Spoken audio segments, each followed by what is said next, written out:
ఉమ్మడి పశ్చిమ గోదావరి జిల్లాలో జనసేన పార్టీ అభ్యర్థులకు షాక్ తగిలింది. జాతీయ జనసేన పార్టీ, నవరం కాంగ్రెస్ పార్టీల పేరుతో జనసేన పార్టీ ఎమ్మెల్యే అభ్యర్థుల పేరుకు దగ్గరగా ఉండేలా నామినేషన్లు దాఖలయ్యాయి.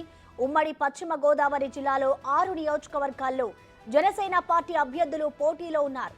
మరోవైపు 6 నియోజకవర్గాల్లో జాతీయ జనసేన పార్టీ, నవరం కాంగ్రెస్ పార్టీ తరపున అభ్యర్థులు బరిలో నిలిచారు.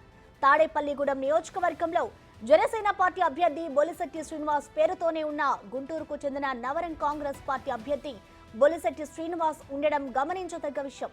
దీనితో జనసేన అభ్యర్థులకు చెందాల్సిన ఓటు బ్యాంకుకు భారీగా గండి పడే అవకాశాలున్నట్టు భావించవచ్చు.